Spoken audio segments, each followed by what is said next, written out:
Allah Ta'ala fil Qur'anil Karim, A'udzu billahi minasy syaithanir rajim.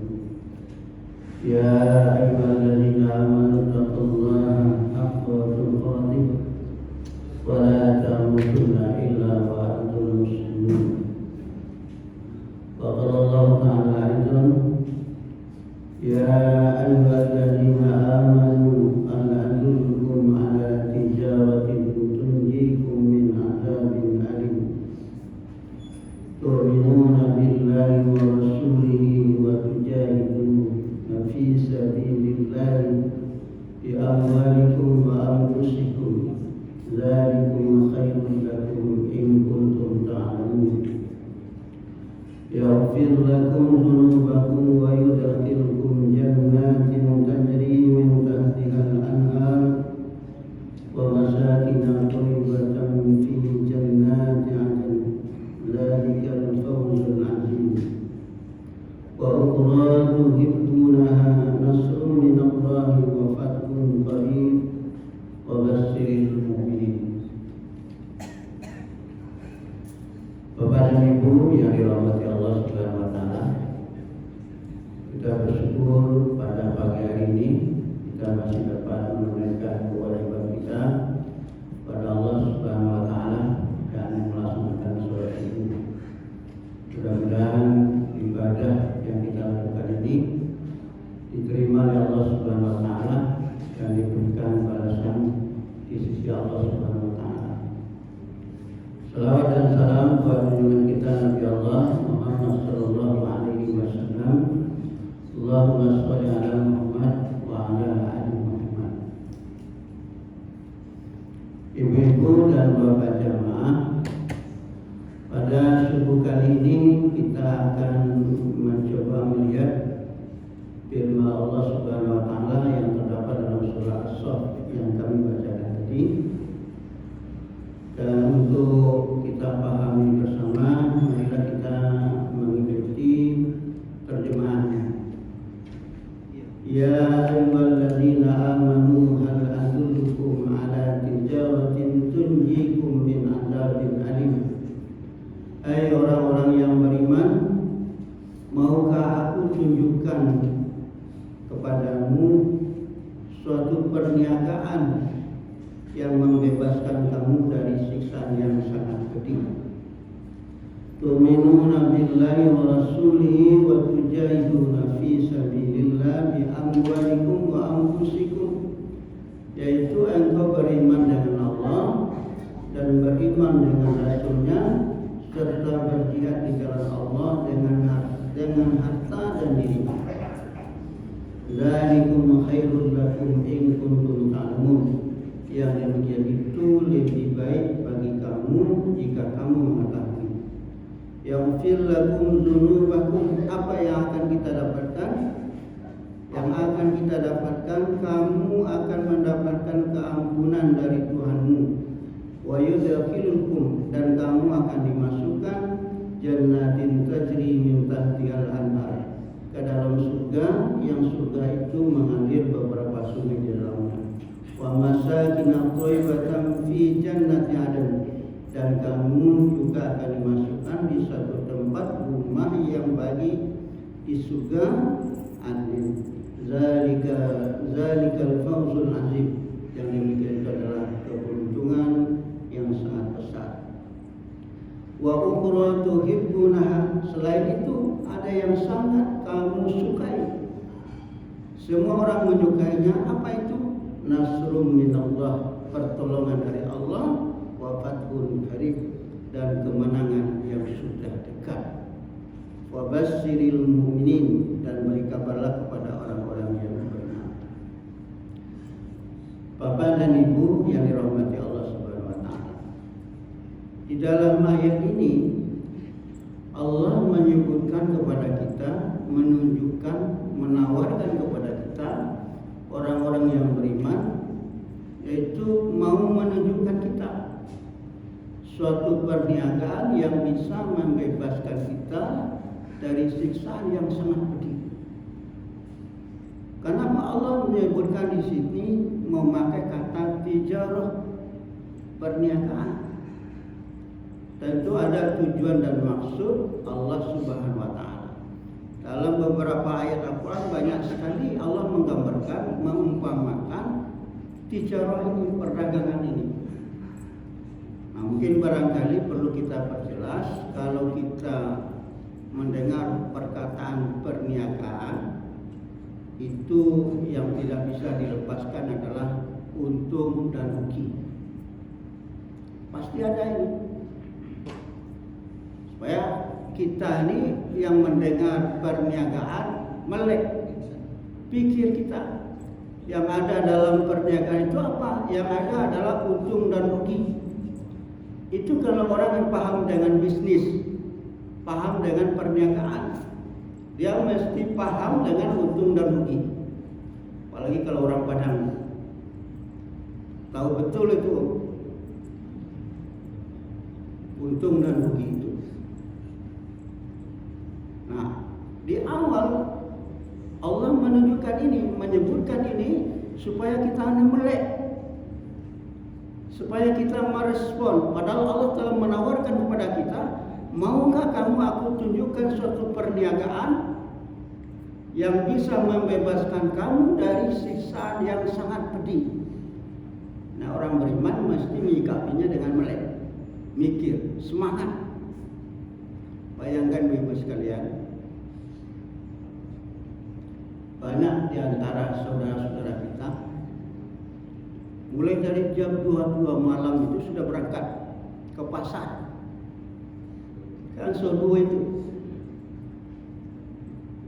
melakukan suatu perniagaan, berdagang di pasar. Macam-macam yang diperjualkan di situ. Ada yang jual tomat, jual toki, jual beras, jual daging, jual ikan. Kira-kira apa yang mendorong mereka itu bangun jam 2 malam bersiap-siap pergi, kadang meninggalkan anak istri yang masih tidur di rumah? Apa kira-kira yang memberikan motivasi, semangat? Ada, karena ada harapan akan beruntung. Kalau tidak ada harapan dalam suatu perniagaan, ada keuntungan di situ, mana mau orang untuk bersusah-susah untuk berniaga. Kalau dia tahu bahwa hari ini dagangannya akan rugi, mungkin dia tidak akan berangkat. Tapi disinilah Allah mengingatkan kepada kita, dalam perniagaan itu mesti ada untung dan rugi. Nah, inilah Bapak dan Ibu yang dirahmati Allah Subhanahu wa taala. Dan pada prinsipnya Bapak dan Ibu yang dirahmati Allah Subhanahu wa taala, kita ini memang berniaga.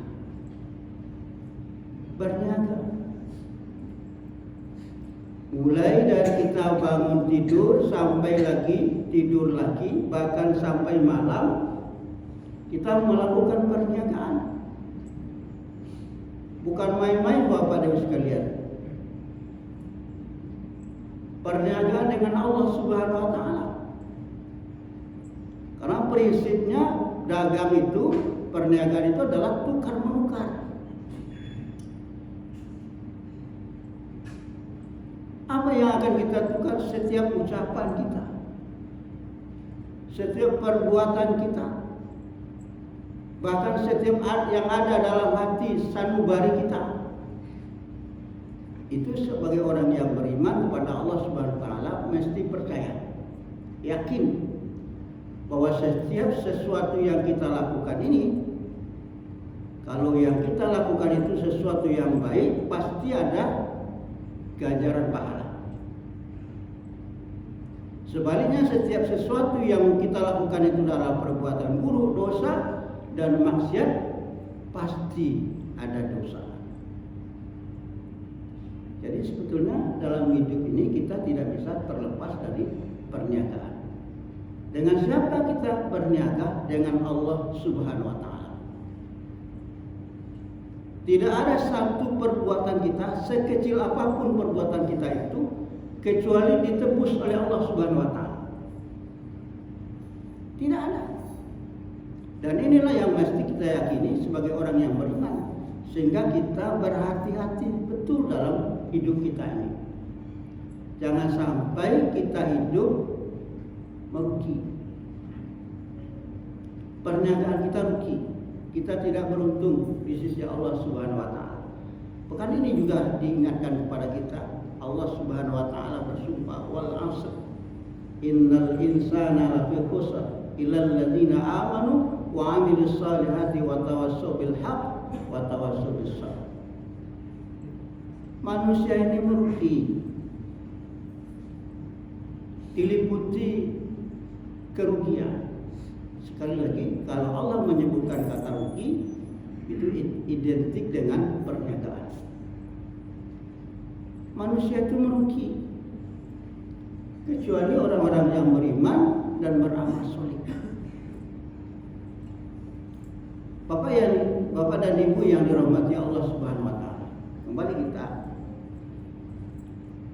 Jadi kita ini berdagang, mulai dari kita bangun, kemudian tidur lagi. Bahkan kalau kita lihat setiap detik kita berniaga dengan Allah Subhanahu wa taala. Setiap yang kita ucapkan, setiap yang kita perbuat, setiap yang ada di dalam hati kita, semuanya akan ditebus oleh Allah Subhanahu wa taala.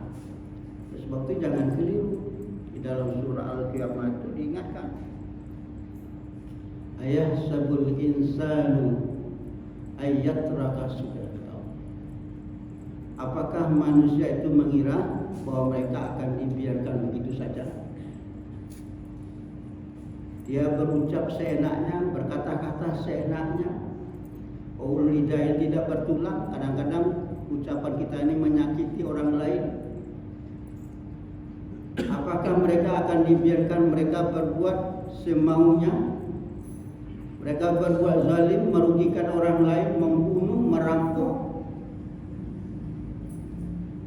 Tentu tidak. Itu hanyalah perkiraan manusia saja. Ayahsabul insan ayyatraka sudah. Apakah manusia mengira bahwa mereka akan dibiarkan begitu saja? Mereka berbuat zalim, mengkufuri Allah, dibiarkan begitu saja? Tentu tidak. Jawabnya adalah setiap perbuatan manusia pasti ada balasannya di sisi Allah Subhanahu wa taala. Walaupun perbuatan kecil. Dan ini juga yang diingatkan Allah Subhanahu wa taala sebagaimana firman Allah Subhanahu wa taala, "Wa may ya'mal misqala dzarratin khairan yarah." Barang siapa yang beramal walaupun amalnya sekecil apapun. Kalau kita menyebutkan sekecil apapun, itu yang paling kecil. Kalau dulu orang mengatakan yang paling kecil itulah adalah atom, besok mungkin barangkali akan ketemu lagi yang paling kecil. Maka yang kita katakan sekecil apapun. Kalau ada lagi yang paling kecil, itulah dia.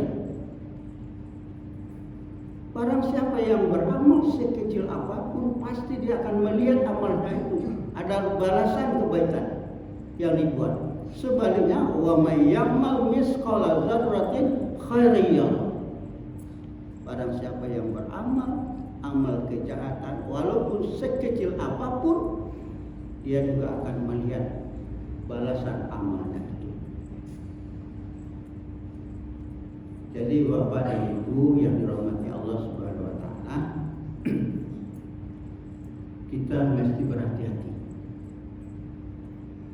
Karena sekali lagi kita ini hidup senantiasa berniaga dengan Allah Subhanahu wa taala. Setiap perbuatan, ucapan, semuanya akan diganjar, ditebus oleh Allah Subhanahu wa taala. Kalau yang kita lakukan yang baik, insya Allah Allah akan beri dengan kebaikan pahala yang besar di sisi Allah Subhanahu wa taala. Sebaliknya kalau kita melakukan perbuatan yang tidak baik, Allah juga akan mencatat dan akan membalas kepada kita berupa ganjaran dosa, siksaan di dalam neraka. Sebab itu Bapak dan Ibu yang dirahmati Allah Subhanahu wa taala, kita kembali kepada ayat ini lagi. Allah telah menawarkan kepada kita untuk melakukan suatu perniagaan yang tidak akan merugi, perniagaan yang akan membebaskan kamu dari siksaan yang sangat pedih. Nah, bagaimana petunjuk Allah Subhanahu wa taala? 3 hal yang tidak boleh kita lupakan dalam hidup ini, dalam kita berniaga dengan Allah Subhanahu wa taala. Pertama, tu'minuna billah.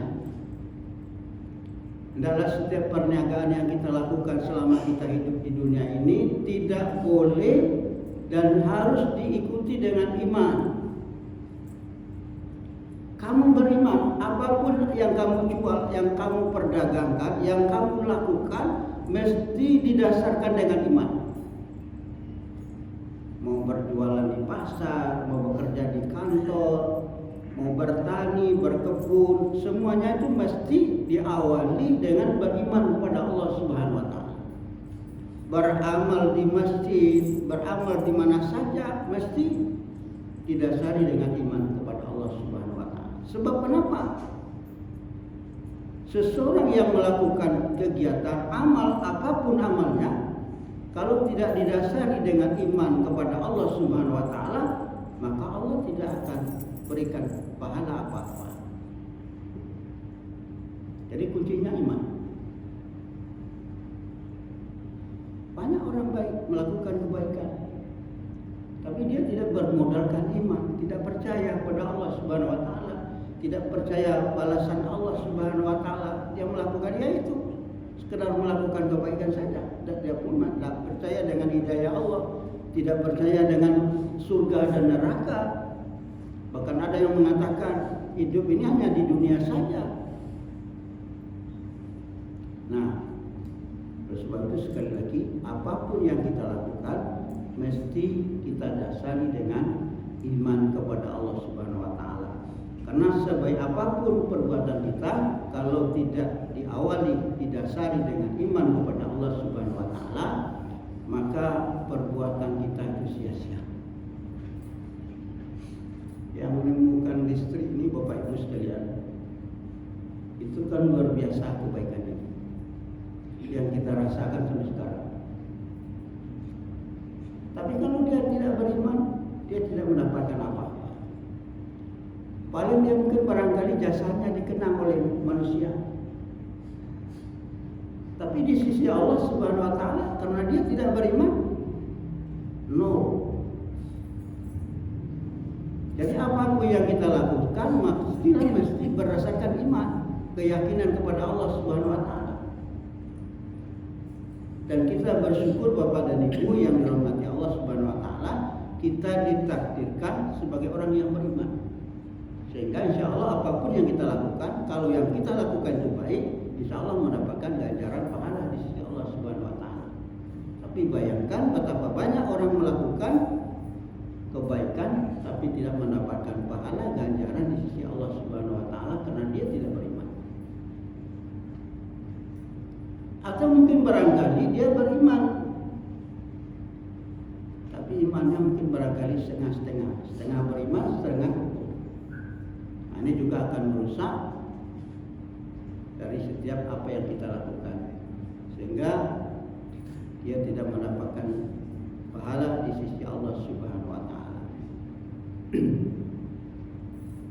Karena iman inilah yang mendorong kita untuk melakukan sesuatu yang baik, sesuatu yang positif.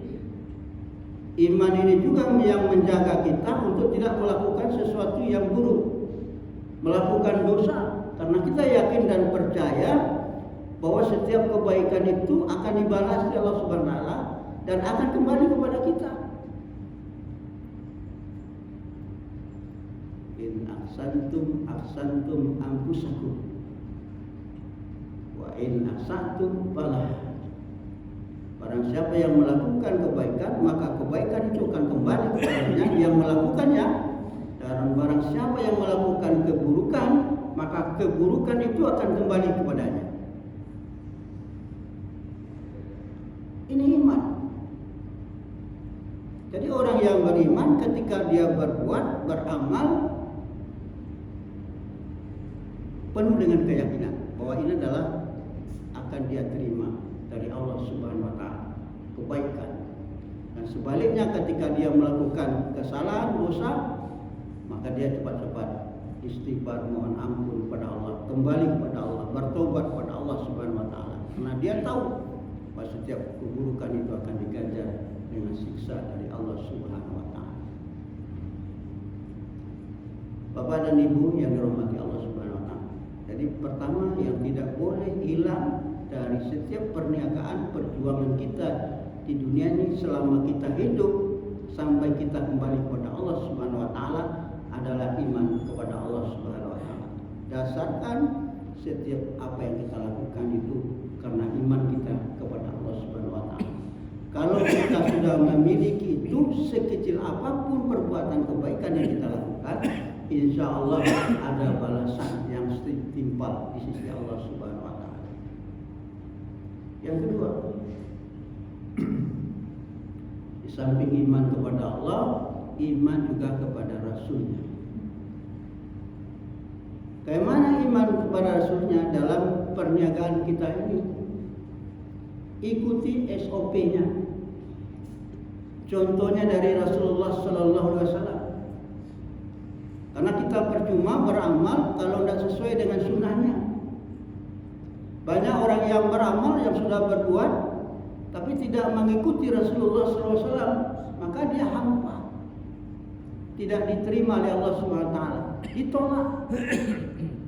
Padahal kita sudah melakukan amal, sudah beramal. Jadi di samping beriman kepada Allah, beriman juga kepada Rasulullah. Bagaimana beriman dengan Rasulullah? Ikuti apa yang disunatkan oleh Rasulullah SAW. Kalau kita beramal, beramallah sebagai yang dicontohkan oleh Rasulullah SAW. Jangan membuat amal masing-masing, memperturutkan hawa nafsu. Baik menurut kita, amal itu bisa dikategorikan kepada amal soleh, amal yang baik adalah apabila ada tuntunannya dari Rasulullah SAW. Sebagus apapun amalan kita, kalau tidak ada contohnya dari Rasulullah SAW, itu bukan amal soleh. Malah itu ditolak di sisi Allah Subhanahu wa taala. Ini yang kedua. Jadi apapun yang kita lakukan, panutan kita, tauladan kita, contoh kita yang paling baik adalah Rasul kita Muhammad sallallahu alaihi wasallam. Jadi setiap langkah, setiap ucapan, setiap perbuatan, setiap amal lagi, setiap ibadah, apalagi setiap pergaulan kita di tengah-tengah masyarakat, tauladan kita adalah Rasulullah SAW. Jadi kalau kita sudah mencontoh, mentaulad Rasulullah SAW, seseorang itu akan berbicara ramah, tamah. Seseorang akan menjadi dermawan, seseorang akan giat dalam melakukan ibadah kepada Allah Subhanahu wa taala. Karena panutannya adalah Rasulullah sallallahu alaihi wasallam.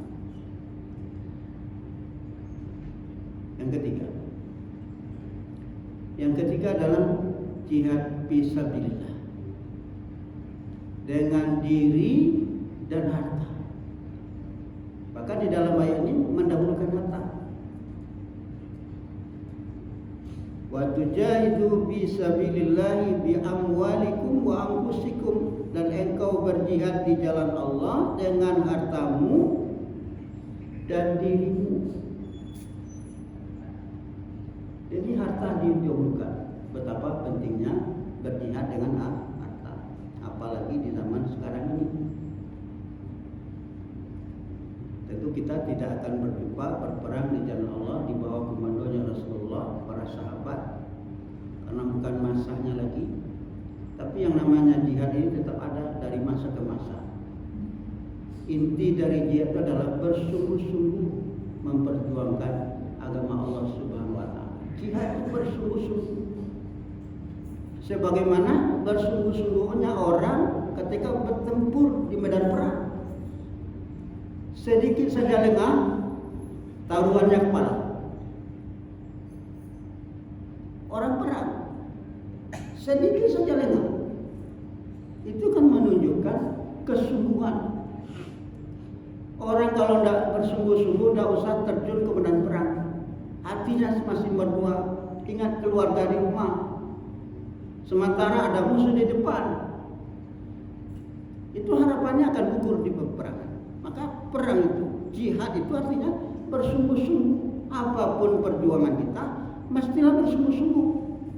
Jangan asal kita kerjakan, jangan asal beramal. Amal itu mesti bersungguh-sungguh. Begitu menggambarkan kepada kita, seorang kalau tidak bersungguh-sungguh dalam peperangan, maka taruhannya adalah nyawa.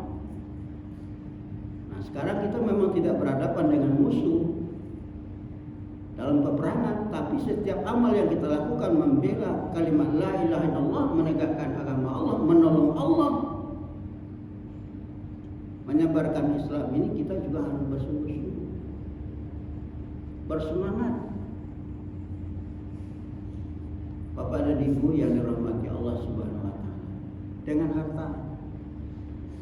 Jadi kalau kita untung dalam perdagangan kita, dalam usaha kita, jangan lupa pergunakanlah harta yang Allah berikan itu untuk perjuangan dalam jalan Allah Subhanahu wa taala. Dan termasuk juga dengan dirinya.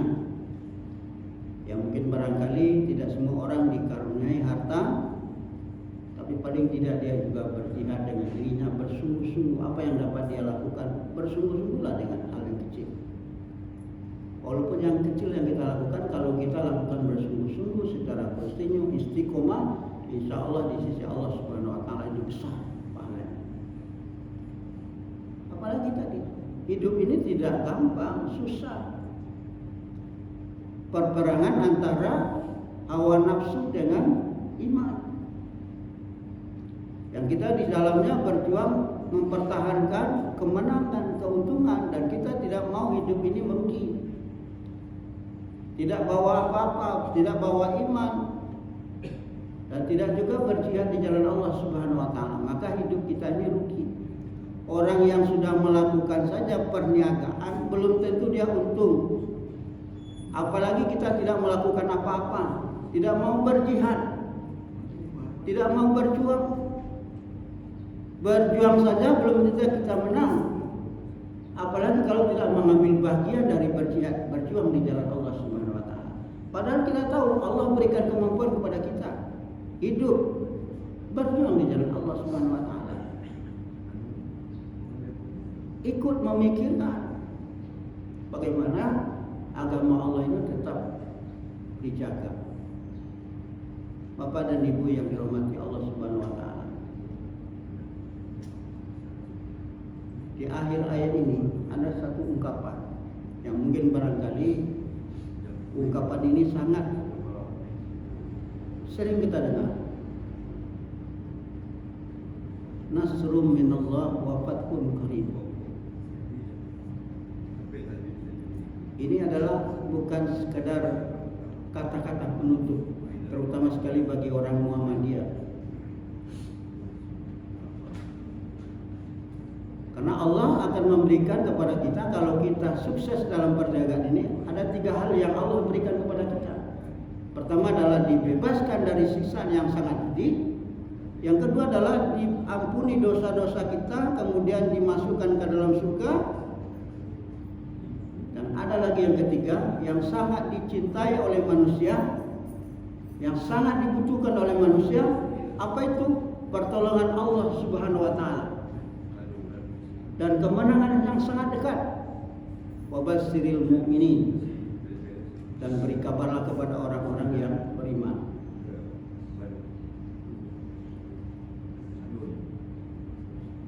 Dibebaskan dari siksa yang sangat pedih, semua kita mau.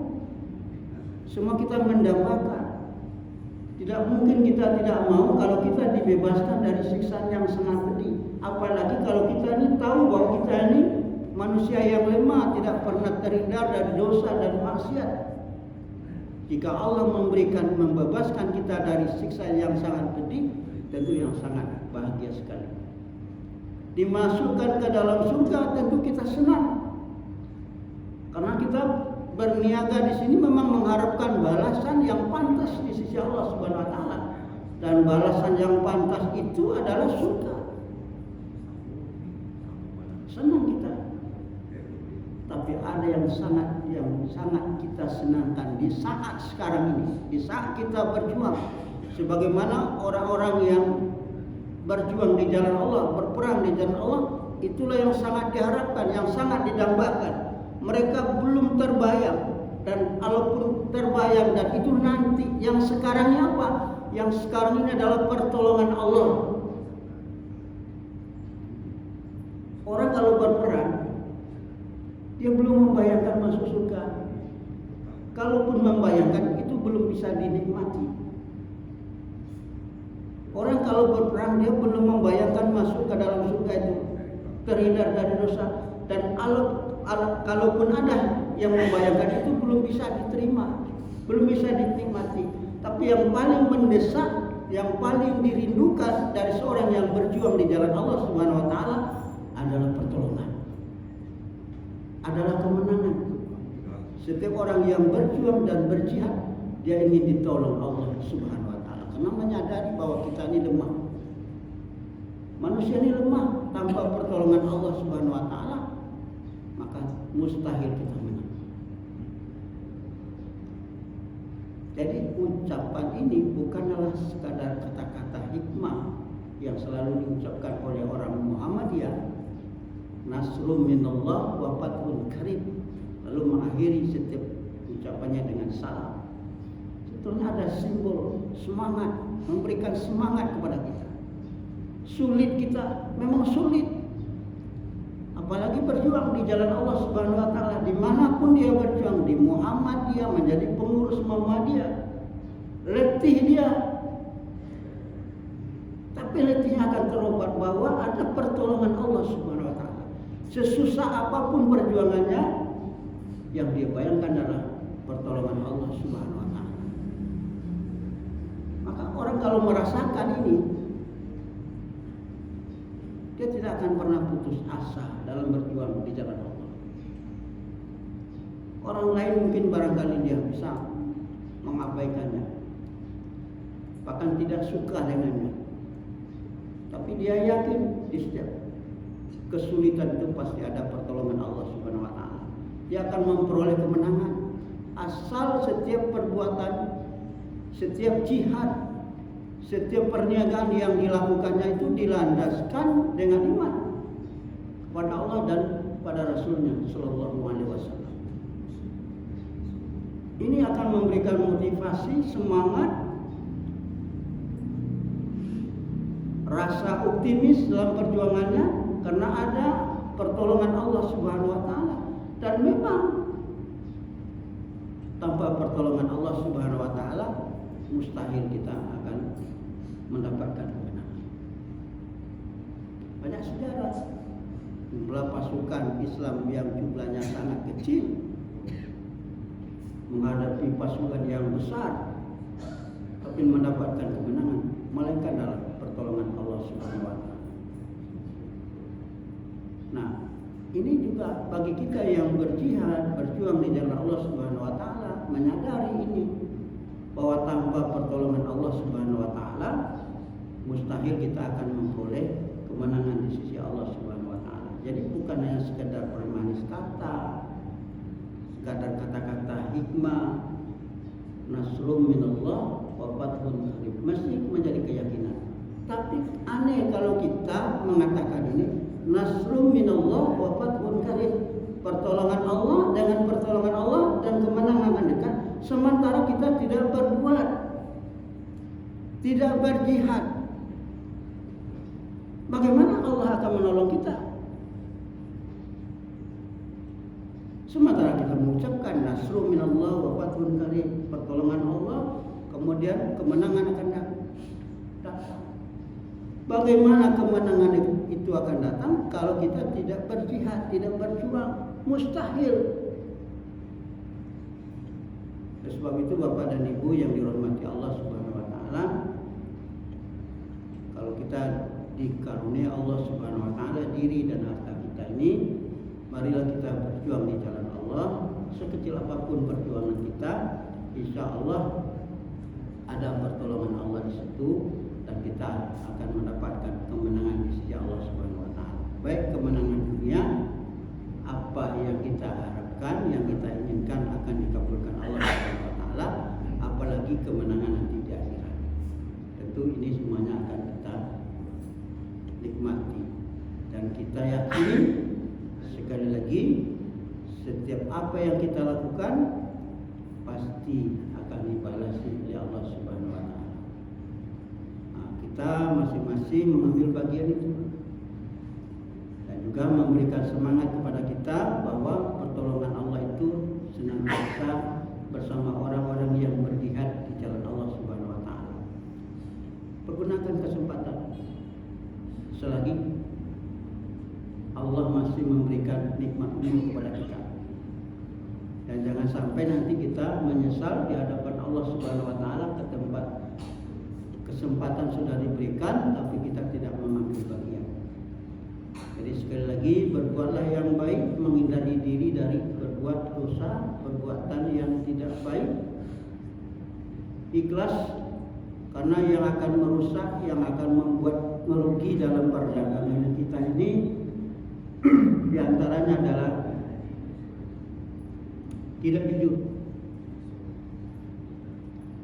Kita sudah berusaha berniaga, mengharapkan untung, mengharapkan laba, mengharapkan kemenangan, baik kemenangan di dunia, kemenangan di akhirat.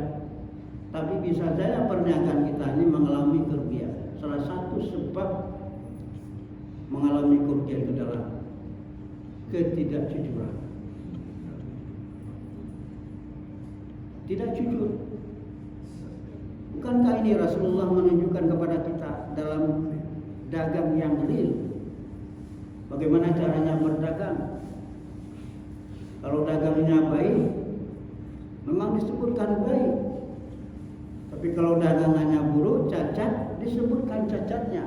Itu pedagang yang jujur. Begitu juga dengan amal kita yang mungkin barangkali kita tidak menganggapnya adalah perdagangan yang real. Tapi sesungguhnya amal ibadah yang kita lakukan ini adalah perdagangan dengan Allah Subhanahu wa taala. Kita mesti jujur juga, tidak boleh ada ria di situ, kita lebih-lebihkan. Karena orang melihat kita bagus-baguskan. Sementara kalau ada orang yang tidak lihat lalu di dalamnya busuk. Itu perdagangan yang rugi. Jadi yang akan merusak perdagangan kita dengan Allah itu Subhanahu wa taala itu adalah pertama adalah munafik, kemunafikan. Kelihatannya bagus, kelihatannya dia berniaga dengan baik, promosinya bagus, iklannya bagus, tapi di dalamnya kosong, banyak yang busuk di dalamnya, ada ria di situ. Nah, inilah sifat orang munafik. Yang kedua apa? Yang kedua adalah kefasikan. Kefasikan apa? Menukar kesesatan dengan hidayah, petunjuk Allah Subhanahu wa taala. Dan inilah sifat-sifat orang kafir. Dia masih mencari kesesatan padahal hidayah dari Allah Subhanahu wa taala yang benar, yang betul dia tinggalkannya. Dia memilih jalan kesesatan. Ini juga fasik. Dia sudah tahu bahwa ini haram, ini terlarang, tapi masih melakukannya. Kalau masuk padanya pasien. Pasien tak tahu ujung pangkal lajaleh akan mendatangkan bahaya, masih dilakukannya. Itu pasien. Istilah bahasanya fasik. Fasik itu adalah orang yang mengerti hukum tapi melanggar hukum. Hukum dibuatnya itu untuk dilanggar, itu fasik namanya. Dia tahu dia haram, riba itu haram, tapi masih melakukannya. Merampok itu berdosa, tapi dia melakukannya. Berzina itu haram, tapi dia melakukannya. Minuman keras itu haram, tapi dia lakukan juga. Itu namanya fasik. Orang yang tahu tapi melanggar. Orang yang tidak tahu melakukan pelanggaran itu namanya jahil. Bodoh, dia tahu karena dia tahu. Tapi ada orang yang tahu, orang yang pintar, orang yang berilmu, tapi melanggar, itu namanya fasik. Nah, yang akan merusak perniagaan kita itu munafik, kefasikan, kemudian yang ketiga adalah kebodohan, kejahilan. Bapak dan Ibu yang dirahmati Allah Subhanahu wa taala, mudah-mudahan apa yang kita sampaikan pada pagi hari ini, ingat Bapak dan Ibu sekalian, kita ini bukan sekedar melakukan tugas kita sebagai makhluk Allah, hamba Allah di dunia ini, tapi setiap perbuatan yang kita lakukan ini akan diganjar di Allah Subhanahu wa taala, karena kita ini sedang bertransaksi dengan Allah Subhanahu wa taala. Tidak ada satu amalan yang tidak diganjar Allah. Itu mesti kita yakini. Apapun, sekecil apapun, pasti ada balasannya. Baik yang kita lakukan akan baik kita terima. Kalau buruk yang kita jual, maka Allah akan beli dengan juga siksaan dari Allah Subhanahu wa taala. Sebab itu waspada. Berhati-hati kita, jangan melakukan kesesatan. Ikutilah petunjuk Allah dan Rasulnya, serta berjihad di jalan Allah. Bersungguh-sungguhlah dalam kita berjihad. Mudah-mudahan dengan bersungguh-sungguh itu kita betul-betul mendapatkan pertolongan Allah dan kemenangan yang akan Allah berikan kepada kita. Banyak maaf, billahi taufiq wal hidayah. Wassalamualaikum warahmatullahi wabarakatuh. Waalaikumsalam warahmatullahi wabarakatuh. Alhamdulillah, terima kasih kepada Ustaz Dr. Yusril yang telah memulaikan hal yang sesuai tema yang sudah beliau sampaikan tadi. Semoga apa yang disampaikan beliau bermanfaat dalam kehidupan keseharian kita tentunya, dan